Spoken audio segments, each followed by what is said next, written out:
Hi, everyone. Welcome back to the Into the Darkroom podcast. I'm your host, Riley Honey, and I'm here with my co-host, Sam Yesko. And we are interviewing... Rasha Clark. Woo! Welcome to the podcast, Rasha. Welcome. Thank you. Welcome to Lancaster. Welcome to PCAD. We're happy to have you. Can you give us a little bit of your background of just about you? Yeah. It's a bit of a windy, messy story, but I was born and raised in the Middle East, and I lived there until I was about 17, 18, and then I moved to the States to go to college. And the college kicked me out because financial aid paperwork was like messed up. And they're like, oh, we need $45,000 tomorrow. And I was like, that's never going to happen. So I went back to New York where my grandmother lived. And I just started doing a whole bunch of odd jobs. I worked at Sleepy's, the mattress professional store. I was a butcher's assistant. I would wake up in the morning. You were a sandwich maker? Yes. And I made sausages and cut up rabbit at this tiny little Italian deli in Corona, Queens. Mm-hmm.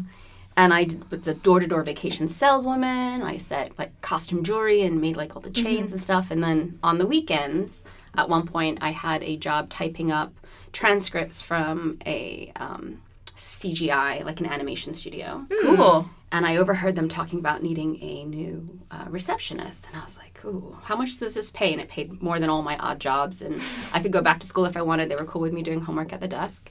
And I did that for a year. And then afterwards, I'm like, wait, in America, you get a raise or a promotion after a year. And they're like, well, we actually need a producer or a retouching artist. I don't know if you're familiar with Flame for retouching. Mm-hmm. So I sat in the retouching room for a week. And I was like, no, if I have to clean up somebody's pimples or wrinkles every day in a dark room, I will die. So I said, what's the producing like? And I loved it. Mm-hmm. And I was really, really lucky. And my mentor and the person who trained me was fantastic. And that was how I became, an advertising person in New York City in, 99, 2000. And then I lived in New York for 24 years or so, and then moved to Lancaster the year before the pandemic, thankfully. And now this is home. So I'm very lucky. Well, we're happy that Lancaster has you. You're awesome. Thank you. So I know you said you went to college, but they booted you. Yeah. What college booted you? Penn State. Boo! Wow. Yeah. And back then, I had no idea that was something I could fight. My family didn't grow up here. I didn't know anybody. So when they were like, oh, your financial paperwork wasn't, I didn't think to ask why or have someone go over it. I was just like, oh, okay, bye. So, lesson learned. But my whole life obviously would have been totally different. The trajectory and the decisions that people I met, who I married, would have been totally different. So yeah, that's my path. As a Pennsylvania born and raised person, a lot of my family is big Penn State people, but I've heard that sometimes they're hard to disclaim the why when there's issues going on with student body, but they're huge, so yeah, I imagine that has to do with it. Anyway, so did you go back to Penn State, or did you go somewhere else when you became the receptionist? I went to the Borough of Manhattan Community College for a little bit, and I went to night school, and it was beyond frustrating. I was working all day, and then I would go to my classes at night, and I don't mean to knock the school, but, the professors were misinterpreting text. They weren't pronouncing words right. I was like, actually, that's not what that means. And, I sound like a very arrogant, stuck-up student. They were like, how do you know? And I'm like, why am I spending all my money and my free time at night learning from people that just regurgitate text and, in my opinion, weren't very good at it? Mm-hmm. So I never finished college, actually. And I'm very fortunate that I'm in a career that it's about experience and connections and not about a degree. Mm-hmm. I feel very fortunate about that because I've been able to, excel in my career and in the position I am without needing that piece of paperwork, So what was your form of study or your major when you were at Penn State, and then what was your major, declared major when you were in night school? I was doing communications and theater. Cool. Yeah, so those are kind of aligned anyway. Yeah. In that kind of thing. But definitely. Yeah. I was a theater nerd in high school, so I love me some musical theater. Yes, I love theater. I still do it now, so I do it. Lancaster has a great community theater scene. Cool. Yeah, it's really amazing here. Is there any productions coming up? Yes, there's so many. I'm actually doing a murder mystery play at the Log Cabin, or is that what it's called? I think so, yes. Yeah, and that's the week of Halloween. Cool. And then the Lancaster Theater Company, or Lancaster People's Theater Company, we just changed the name recently, is has a play up and then doing some auditions. So there's a lot of cool theater here. Awesome. Yeah. So you went into going into doing production and advertising and stuff like that. It was Ataboy Studios that you went to, correct, in New York? So that's where I am now. Oh, okay. So my first job was at a place called Blink Effects. It doesn't exist anymore. And it was mostly CGI, 3D, and retouching. Okay. And so from there, I went into editorial, which is, after things are shot, what you do with all the footage and like build a story and then finish it. So color and music and stuff like that. And then after that place, I was like, well, now I want to get into production.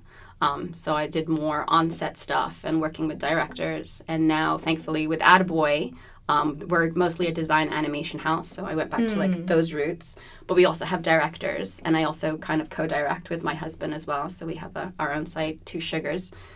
So I get to do everything, which is really fun. I get to see the process all the way from conception. Like with just, a client will come up and say, hey, we need to make something that tells this story. I don't have any ideas. Can you help? And it's like, okay. And so like between all the people that I know and the experience, we can say, okay, well, we can shoot this or we can animate this or this would be great as just text, So it's great because sometimes there's no 2 days that are ever the same, and there's no two projects that are ever the same, even with the same client. But the fact that I feel like I can touch the whole pipeline makes it really exciting for me. What kind of people or like brands have you worked with while being at Ataboy Studios so far? We've done lots of great things. We did some stuff for Munchkin that was really cool. We designed a whole like video about their eco practices and their sustainability practices. We did some stuff with Coca-Cola and Halsey, which I loved and was like really cool. And the music, we were editing to the music over and over again, and like sometimes you get sick of it, but we're like, oh, it's this song again, and we're like, yeah, this is awesome. We did some stuff for vitamin water. I've done stuff with Colgate and Nike and Spike Lee, and sometimes you do little tiny jobs and sometimes you do really big ones. Have you had any favorite jobs that you've been able to work on? Like famous people you met, or like really a product you really enjoy or a brand you really enjoy yourself that you got to work with? I think I have a lot of favorites, unfortunately. I did a shoot in January, and we had to shoot in Cape Town. So I was in Cape Town, South Africa for 10 days. And wow. That was just amazing just to be there, and what a beautiful place. And my agency clients were amazing, and the clients were amazing. And it was one of the hardest jobs I've ever done. We had 3 days of intense shooting, so much to get through. Like every day was like and problems and problem solving. But I think the bonding, the trauma bonding between all of us was amazing. And there's something about traveling and being stuck with people for an extended period of time that just builds like really great relationships, and I love that about what I do. Have I worked with a celebrity? I'm totally blanking. I don't know. I mean, we did the Halsey thing. We didn't get to meet her. Yeah. But we got the footage, and then I know she was reviewing stuff. That's awesome. Yeah. Hey, that you was got cool. you got some sort of interaction, even if it wasn't physical or you didn't even talk to her. It was some sort of interaction you had with her, which is awesome. Yeah. Closer than we've gotten. Yeah. Obviously. But is there like a person or like a brand that you've ever dreamed of working with? No, I don't think so. I don't think so. I don't think so. I being a little older, I'm not so much into like the, on social media and following things like that. For me, it's more about the stories that excite me. So if any brand comes up and says, hey, I wanna tell this story, and I feel like it's a little different than the regular, that's exciting to me. It's like, oh, you're going to try and pivot and do something a little different than what you've done before. I want to help you do that. Or, we've done some work with different hospitals for, like, kids with cancer and things like that, and, like, the Avon breast cancer run. And those jobs are so meaningful. You get to meet all these amazing people that have just persevered and are still upbeat no matter what their circumstances have been. And I feel like those shoots and those jobs are really rewarding just because of who you meet and who you're talking to. So I think it's inspiring that those are the jobs and that you've chosen to highlight, because I think from an outside standpoint, people view those who work in advertising and like directing all these big things as people who are just like money hungry or like searching for the most valuable bidder or like the most valuable client. And it's very refreshing to be able to hear you say that you're looking just for that good, genuine communication and story. And I think the true artists and the true people who are in it for the good stuff that's what they should be looking for. Yeah. We have a saying, it's like one for the real or one for the meal, right? So hopefully if you're doing a job, it's a good budget and you can survive off it. And if it's not, hopefully then it's something that you're passionate about and it's something that you want to put on your website for work-wise. Sometimes you get lucky and it's for both. But there's definitely what we call star fuckers in the industry, and they are mostly the older generation, like the people that were in advertising in the 80s and 90s. Have you ever seen the show Mad Men? Yes. Advertising was definitely like that. There was drugs and alcohol every day. There's all kinds of rudisms and things that are not acceptable anymore. And there are people that feel like, well, I'm your client. Whatever I want at any time of day I want it, you need to get it to me. And thankfully, that's not the vibe anymore. People have evolved to realize that, nobody owes you anything because you're working with them. But it's also, budgets are so much smaller, unfortunately. So those asks can't be readily solved anymore. But yeah, I feel like there's people who are in it because they love what they do. I hope that all those people get a chance to also like do the work that lets them live off of it. There's nothing worse than like loving something and then being like, I can't make a living off of it. I can't do it. Or like always selling your work to like, oh God, this job is totally terrible and I hate the creative, but I need the money. Like that's also like a bit soul sucking.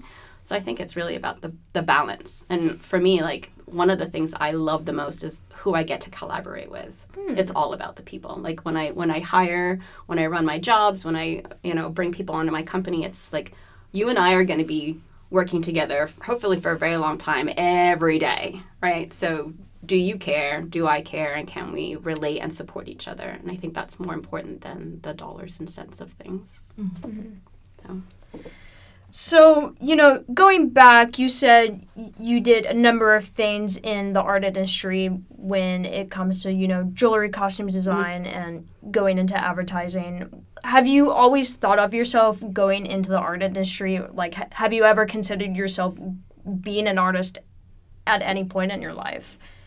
I always wanted to be an actor. I did a lot of theater in Bahrain where I grew up. And then when I moved to the States, I got an agent, and, it was back in, 2000. I was like, I'm going to be an actor, and I'm in New York City. But back then, people didn't want people who looked like me. So it was actually really hard. Even at, NYU Film School, they're like, well, you're not Black, and you look like Hispanic, but you don't speak Spanish, and you're not Asian, and you're not tall and skinny, and I can't really put you anywhere because nobody looks like you. And I was like, but you're casting for a role of a checkout girl in a Brooklyn deli. That would be me. But the mentality was, you're not really relatable. So for me, I put aside acting and I just said, I need to work. So I do that. But then, I've been very fortunate, even in New York, I did a lot of community theater and I started doing it again. And I think, if it's something that you love, if you can't make a living out of it, I think it's important to still find that release. Because that helps you be a better you as well, which helps you better in your jobs. So what initially drew you to New York when you moved here? I know you said it's where your grandmother lived. Yeah. But was there another drawing factor for New York for you? No, I think after high school, I applied to Penn State, and I applied to an acting school in England. I think it's where Minnie Driver went. I can't remember the name of it. And then AMDA, the American Academy of Drama, and I got accepted to all three. But then I was like, what if I'm not good enough? And how will I, I'll pretend to pay my rent, but so I felt like Penn State, I chose that because I felt like that program was acting and communications would give me something to fall back on versus just the American Academy, which is just like a acting thing. So yeah, but yeah. You definitely are an artist. I can tell 100%. I think all artists struggle with that self-doubt of like, oh, am I good enough? When you go into a program that's like specifically like your dream program. And I think a lot of us look for that like fallback. So you're 100% an artist. 100%. Thank you. To your core. I can feel it. From one artist to another. Awesome. Thank you. That's a very big compliment. Thank you. So have you ever had, like, what's your dream role? If you were to pursue acting as a career or more as a career now, either musical theater or just acting No, I can't alone. sing. Like I'm not a strong singer, so it would not be musical theater. I don't know. Like there's just so much out there. I love dramas. I love comedies. There's a play called Norman Conquest. It's a British playwright, and he actually wrote 3 plays. One is set in the living room, one is set in the kitchen, one is set in the backyard, but it's one weekend. So the actors that performed it learned and rehearsed and blocked all 3 plays. And so you could go on a Friday and see the kitchen, the living room, and the backyard in one day, or you could go every other Friday and see the whole play. And it's each a standalone, but if you watch all 3, you'll see like the reasons and behinds of each one. And I thought it was just so cool. I was like, this is amazing, because like you're weaving like this crazy story. That sounds so cool. It is so cool. I like anything I get to just act is fine with me. Like even if it's like I just did something with Lancaster Creative Works in April, and we did something called Cemetery Plots. There were 3 local playwrights, and they had written content to be performed in the cemetery. Oh. So we did it in Lancaster Cemetery, and it was like interactive. Like the audience came, and then they were like, "Oh, the actors are late, so we're gonna take you on a tour of the cemetery." And it's like so historic. It's like really amazing. So the audience is just following this guy, and then the actors kind of like penetrate the crowd, and then the scene starts. Wow. That's Like, cool. and it was so fun. Yeah, That It is was just, super like, cool. Yeah, It's so- like Field of Screams kind of, but not scary. but not scary. Yeah, That's awesome. But still in a cemetery. Oh yeah. Perfect for spooky season. Oh, they should have done one for Halloween. That's They true. should do one for Halloween. There's still time. That's true. Well, I don't know. I imagine it takes more than Yeah. what I'm imagining it Yeah, takes to but put still. things together. So, we've talked about how you've had little jobs here and there of a little bit of everything. So, like, we could call you a jack of all trades in the flesh. Yes. What about advertising, like, sucked you in and helped you stay into advertising? People. I realized that I am definitely a people person, and to toot my own horn, I'm a very good problem solver. And I think as a producer, that's one of the most important things you need to be. You need to be calm, no drama, otherwise you're useless, because you freak out, nobody can do their job. And problem solve, because there's always an issue, and it comes out of left field. And then the other thing is you have to relate to a lot of different personalities in one go. Like you could be on a job and you could have someone who's super shy, someone who's super controlling, and someone who's just super like all over the place. And you have to, on a single phone call, relate to all 3 of them to get them to trust you, for them to understand that you're hearing them, and yes, we can do this, or we can solve this problem, and I kind of like that challenge. And I know that, there's some people in other fields and other industries, and they're like, oh, I can't wait to go home, and nobody at work, none of my coworkers are friends. I think nearly all my close friends, especially when I lived in New York, were all in the industry. I just met people like on shoots and at parties and events, and I was like, you're awesome. And I just feel like a lot of like-minded people work in advertising and in making film and content and TV. And we all get each other, and that's what kept me there. I was like, everybody that I've met, I'm like, you're cool, this is awesome, I will suffer for you. So we also heard that you're a little bit of a foodie. Yes. And that you enjoy food a lot. And as a foodie myself, I feel you. Oh, yes. And we also heard something about hot sauces. Yes. So tell us a little bit about your hot sauces. Yeah, I'm by ethnicity, I'm half Chinese, half Egyptian, and so growing up in the Middle East, also so lucky. By the time I was like 5, I had a friend from Ethiopia, from the Philippines, from Thailand, from Germany, and like going to their houses and sleeping over. I had the best food, So Wow. my whole life, yeah, like I had curry by the time I was 5, and I had like adobo since I was like 6 and whatever. So for me, it's like food is life. And my mom being Chinese, that's how she shows love, right? Cooking. Like she'll wake me up in the morning. It's like, I know it's 6 o'clock, but what do you want for dinner? It's like, Mom, I'm still asleep. I'm not ready to think about dinner yet. But she just, like, that's her love. You know, I'm going to make something. I'm going to nourish you. And then I think she just always loved hot stuff. My dad used to joke that my mom would put Tabasco in the milk. So I needed a kick. Yeah. So I have a whole cabinet in my kitchen devoted to hot sauces and hot peppers and powders and pastes and stuff like that. Do you have a favorite hot sauce, like a go-to? Oh, yes, and I can't remember the name of it. Somebody at work got me like a hot sauce sampler last year. And I think it was from like that show with the guy that has Hot celebrities. Ones? Yes. Yeah. I think it was a Hot One sampler pack. And I can't remember which one, but it was good. I was going to ask you if you've ever tried that, like, sampler pack, Yes. like, and did the last dip Yes. or whatever. So somebody also bought me Truth or Dab, which is like the hottest one. So I've done that too. Oh, wow. So yeah, so I'm ready for that show. I get you on there. I love the one with Billie Eilish. When she starts running around in there is absolutely hilarious. not And seen I that. would love to see how you would react to the hot Yeah. one sauces. That would be awesome. We have to connect you. Yeah. We definitely. don't know them, but we're going to try. We'll try. Do you guys like hot stuff? I like hot stuff, yes, but I have to be prepared for it. Okay. Like a surprise hot thing normally like takes me by surprise and by shock, Okay. but I can enjoy it afterward. If I know it's coming, then Yeah. I'm good. Yeah, I love hot stuff, but I have to have a drink with me. Okay. I can't just do it all in one go with just food. I have to have at least some sort of drink with me. Okay. I can't just do hot sauce just plain with it. Just plain? Yeah. Yeah. Can you do hot sauce just plain?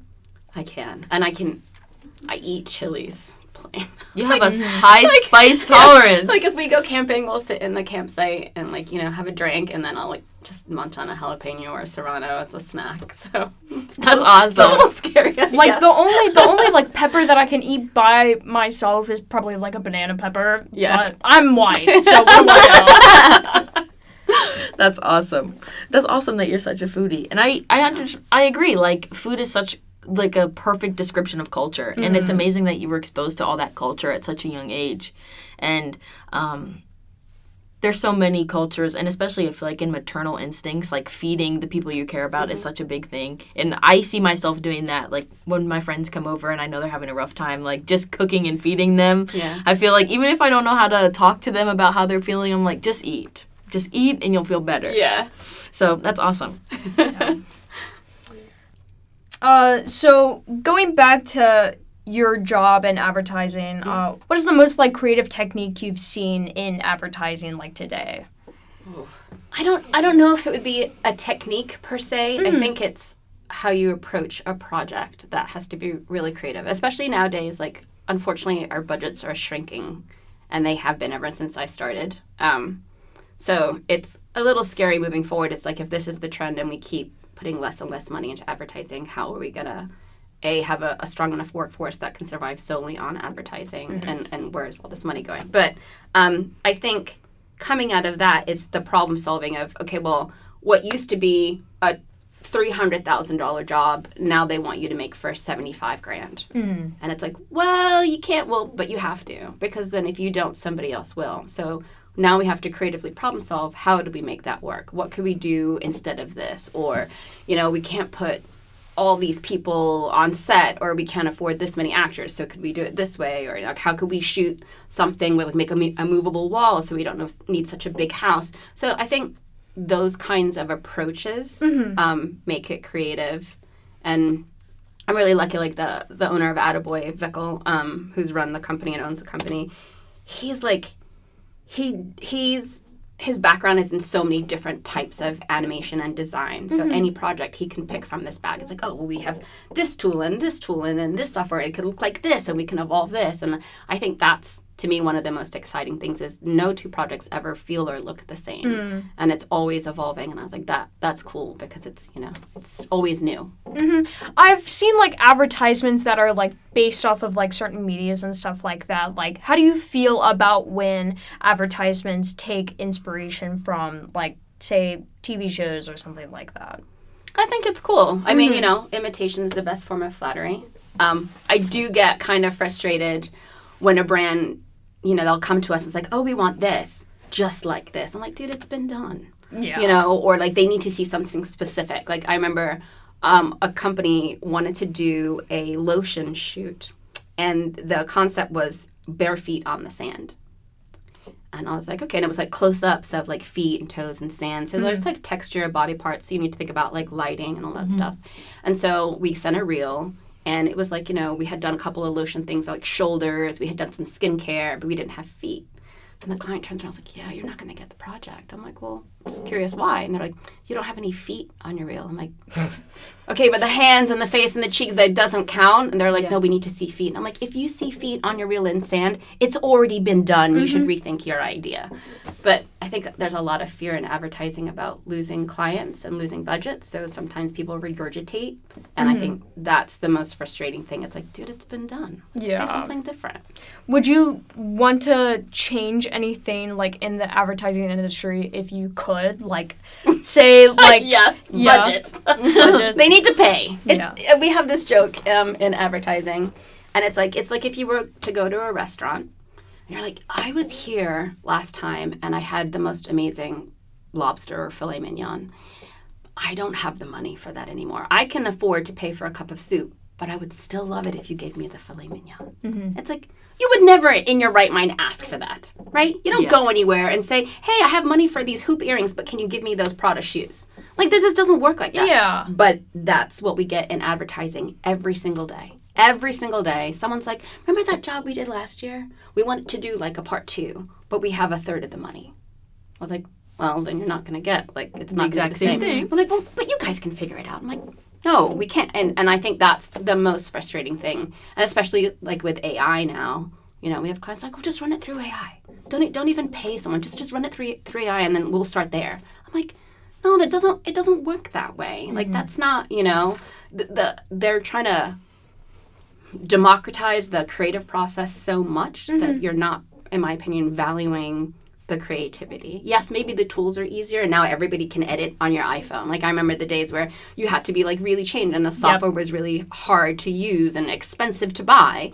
And then, iMovie came out or whatever, and then Final Cut and all that stuff. And it was easy for everybody to do it, which is great. But just because you can doesn't mean you're good at it. You still need to pay for the experience, unless you really don't care what you output, then fine, sure, But that's to me is the biggest thing. I just wish that there was a way to go back to when we had budgets that would allow for creativity instead of we're always looking for a shortcut now. And that just, it sucks for the artists, because they want to give all their work and passion. They're like, oh, I have this great idea. We could do this. I'm like, we can't afford that. Like, I can't give you 2 more weeks. And they're like, what?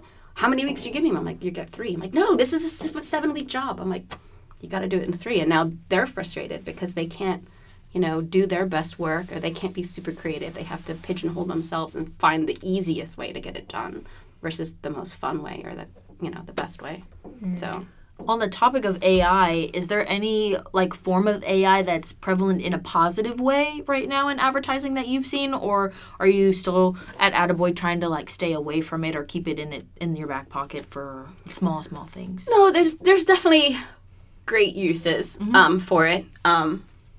Doing storyboards. Unfortunately, storyboard artists, I'm very sorry, but it's, a lot of people are using it for that now, like for instant concepting, like, oh, I want, a person with a dog to walk through here and show me this, and then you can just put that together really quickly. Still need technique in prompting. Yeah. Not anybody can just get it and then get the image that you want. Yeah. So there's still, a tool and an expertise that's needed. Also, like, a lot of people are using AI to write treatments. So when a client comes to you and pitches a job, a lot of brands now and clients need it to triple bid. So they have to go to 3 different companies to get 3 different ideas and 3 different budgets. And it's mostly a budget thing. Some brands hopefully will just pick the best idea. Some will be like, well, I just have to pick the cheapest, which kind of sucks. But a lot of people, because those treatments we don't get paid for. And some of the big production companies, they spend like $20,000-$30,000 on a treatment. They write stuff. They take original photographs. They're like building these things. They do tests, animations, or like shoot. And it's like, that's a lot of money to try and win this job. So when they don't get that job, that money is just part of like R&D, but it's gone. So a lot of people are using AI to like write it out. Like, this is what I think. This is the story, and then the AI kind of fills in the text, and then we fix it. And so that's been helpful. I think AI tools are beneficial. I think it's up to the individual's human responsibility not to replace other people with it. Like if we can, any technology, anything that makes it easier is good until you're like dollars and cents and that's all you see, and then it starts to replace people, then it's not good. But that's on us, right? Like the technologies are make it helpful, don't make it the only thing. Yeah. I think that's a big point within the art world right now. And Sam and I, both being photographers, our dreams and our goals are being like tiptoed on by computers and AI, and people that are producing photography work or video work solely using AI without using their own, like you said, human creativity to be able to influence it. And I think it's really important and really commending that you are trying to implement that it does not take over the advertising world. And it's a human experience, like how the human trains the robot, like exactly is how it will eventually turn out to be. And I think that's amazing. Yeah. So thank you. On behalf of all the artists that are trying to like slowly tiptoe into the industry, we thank you. And many people like you that are trying to be sure that people and artists as humans still have that place in the industry. Yeah. How do you feel? I think it was like a year ago now when there was like this big art or photography competition, and then the winning thing was like that women in the church thing. Do you remember that? It was like an AI photography contest, and like the winner who won that contest, it was completely real. There was no AI detected into the image, but it was an AI contest. Oh. Yeah. Well, so what I'm talking about was before. This was like maybe a year and a half ago. It was a photography contest, but somebody made their final image just using AI. And that person won. And all the other photographers were like, that's not cool. Because I think it was still so new that there weren't any guidelines or anything. Yeah. But I felt like, he still made it. It's still a vision, but he used a different program. So, like, where do you draw that line? Yeah, right? It wasn't like captured with a lens or anything. It was used completely computer based. Yes. I think there's a fine line, especially as photography students. Sam and I, we're still learning and we're still like growing, and we definitely, like you, use AI as like inspiration, like a place to jump off of, like how you're talking about using it for storyboarding. And we definitely like use it to, or I know artists and myself, I use it to be able to like build that concept at the beginning, like rack ideas so that when we go out to shoot, we have those baselines and we can jump from there. But a lot of artists now are using it to enhance their original work, or they're using it solely as their work. And I think there's a realm for that. There's a realm for AI art. But I also believe that realm should be separate from people who are just using the equipment and using their raw human creativity to be able to produce imagery. And I don't know where it falls in that like middle ground where people are using it to enhance their original creative art.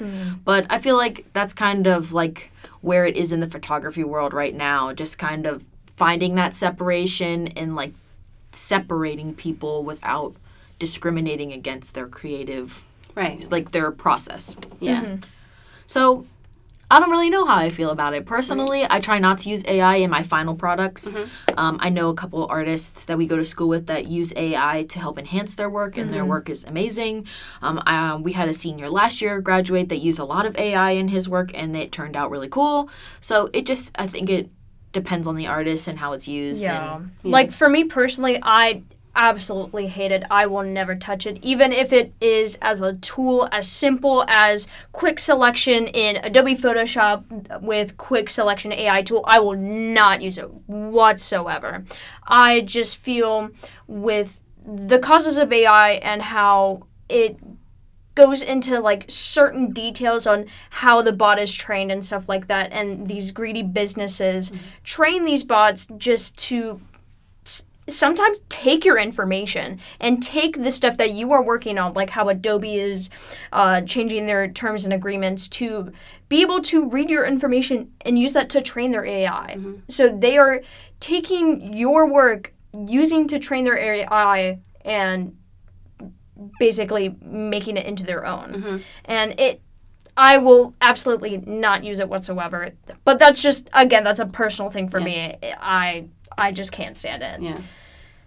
It's definitely a spectrum of how well people tolerate it. And I feel like as the programs and the AI computers grow and strengthen themselves, it'll be even more of a battle for the artists who don't want to touch it to be able to advocate for themselves. But it's employers like you that are helping us have like faith that we're going to be able to have that our voice is heard in the industry, and be able to like put out our creative voice. Yeah. I hope so. I mean, people have to want to pay for that. Like, there's the software called Runway. I don't know if you've heard of that, but basically, they can make a 60-second video without anybody. Yep. You can just put it in, and it looks really good.